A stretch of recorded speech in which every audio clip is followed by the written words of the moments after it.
और 8 न्यायालयों में लालू यादव वर्सेज मिथिलेश तिवारी का मुकदमा चला। पटना उच्च न्यायालय से शुरू हुआ और ये लड़ाई सुप्रीम कोर्ट तक गई। मैं चेन्नई बेंच में गया, मदुरई बेंच में गया, शरद पवार के खिलाफ केस किया, जगमोहन डालमिया, एसी मुठैया, सबके खिलाफ हमने केस किया और इसको लेके हम लोगों ने लड़ाई लड़ी। बाद में लोढ़ा कमेटी ने सिफारिश किया और तब हम एमएलए हो गए थे और लोढ़ा कमेटी ने कहा कि लेकिन हमारी लड़ाई का प्रतिफल ये हुआ कि बिहार को आज पूर्ण मान्यता है। तो एक लंबी लड़ाई और लंबा प्रयास।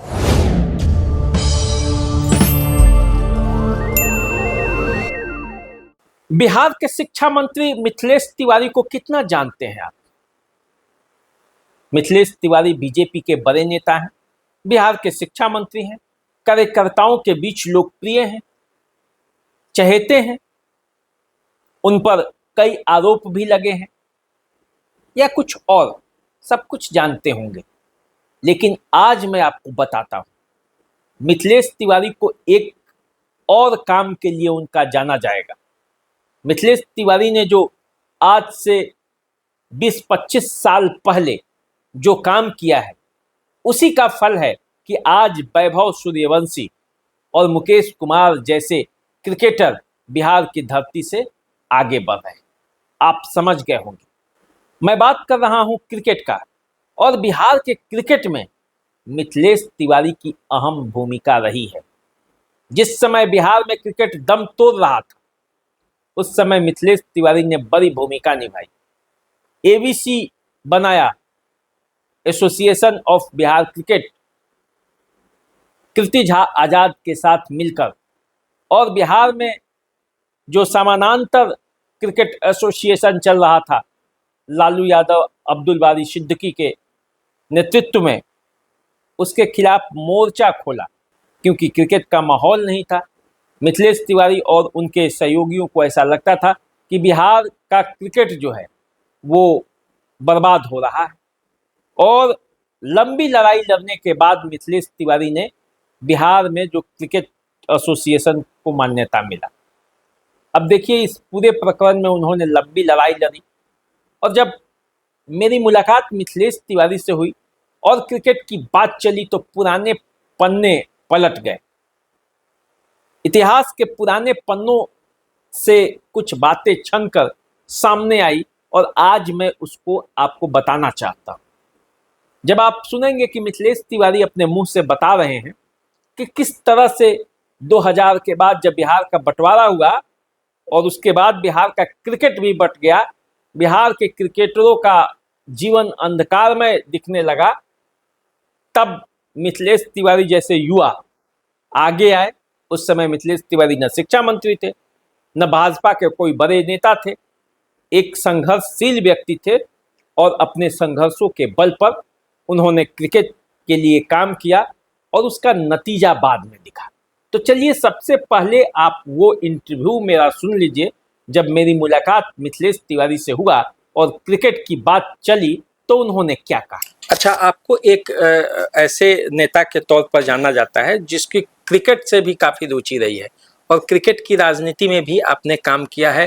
क्रिकेट के संगठन को खड़ा करने में बिहार में आपका योगदान है। पुराने लोग, सभी लोग जानते हैं, आजकल के भी जो लोग जानकारी रखते होंगे, क्रिकेट से ज़रा सा भी प्रेम होगा, वो जानते होंगे कि मिथिलेश तिवारी कैसे नेता रहे हैं, किस तरह से बिहार में जब क्रिकेट की संभावनाएं छिन्न थी तब आपने काम किया था। आज भी क्रिकेट की जो है वो खिलाड़ी तो निकल रहे हैं, लेकिन आप देख रहे होंगे कि सीवान में किस तरह से क्रिकेट के लिए लड़ाई हो रहा है संगठनों के बीच।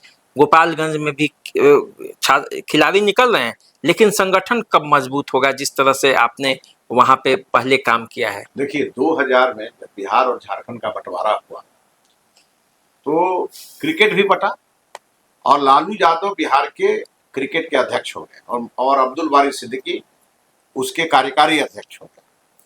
और ये मुझे बात पची नहीं। तब हमने 2002 में 8 फरवरी को, मुझे याद है वो दिन, पाटलिपुत्रा होटल में उस समय के तत्कालीन भाजपा के सांसद और अंतर्राष्ट्रीय क्रिकेट खिलाड़ी कीर्ति आजाद जी को हमने बुलाया। सबा करीम को जोड़ा, अमीकर दयाल को जोड़ा और हमने एक एसोसिएशन ऑफ बिहार क्रिकेट नामक की संस्था लालू यादव के पैरेलल खड़ा किया और रातों रात हमने बिहार के 36 जिलों में, 38 जिले हो प्रशासनिक जिले हैं, लेकिन 36 जिलों में हमने जिला अध्यक्ष महामंत्री बनाया। और उस समय से लालू यादव के खिलाफ हमारी लड़ाई शुरू हुई। और उस समय हालात बहुत खराब थे बिहार में। बिहार के खिलाड़ियों को झारखंड जाना पड़ता था, यहाँ के संस्था को मान्यता नहीं थी, एक भी खिलाड़ी नहीं होते, खिलाड़ी नहीं थे। और बिहार के जितने फील्ड थे वो भैंसों का तबेला के रूप में तब्दील हो गए थे। क्रिकेट को गिल्ली डंडा बनाने की योजना थी। तब हमने इसके खिलाफ शंखनाद किया और हमने लड़ाई लड़ी देश के 8 बड़े न्यायालयों में।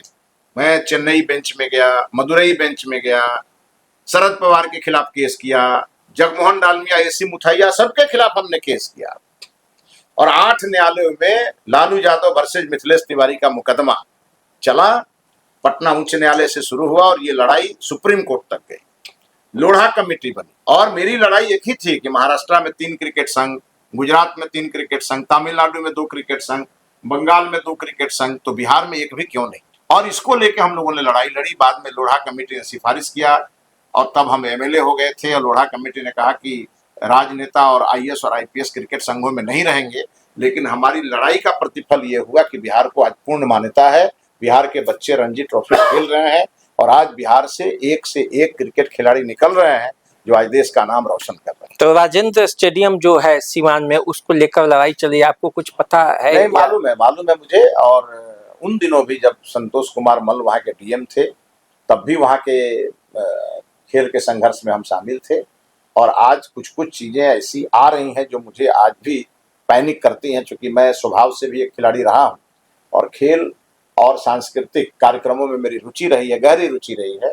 साहित्य से मेरा बड़ा ही जुड़ाव रहा है और मैं खुद भी एक फुटबॉल का बैक स्टॉपर खिलाड़ी रहा हूँ और क्रिकेट शौक से खेलता था।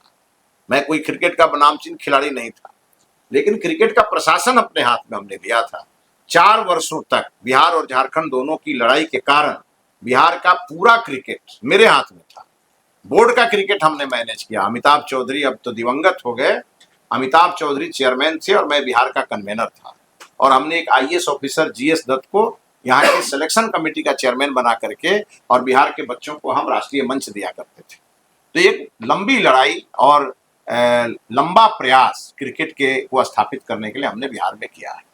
तो देखिए, आप समझ गए होंगे कि बिहार क्रिकेट में आज जो सितारे चमक रहे हैं, उसमें कहीं ना कहीं बिहार के जो शिक्षा मंत्री हैं मिथिलेश तिवारी, उनका भी एक प्रयास शामिल है। और उसी प्रयासों के बदौलत आज बिहार में आप देखेंगे तो क्रिकेट का सितारा जगमगा रहा है। तो मुझे तो लगता है कि यदि बिहार में कोई समस्या अभी भी है और किसी युवा के मन में है कि उन समस्याओं को दूर किया जाए, तो यदि वो संघर्ष का रास्ता अपनाएगा तो निश्चित रूप से सफलता मिलेगी। हमारे साथ आप बने रहिए, देखते रहिए द देसी अड्डा। चैनल को सब्सक्राइब कर लीजिए, फेसबुक इंस्टाग्राम पे हमें फॉलो कर लीजिए। ये वीडियो आपको कैसा लगा आप जरूर कमेंट करके बताएं।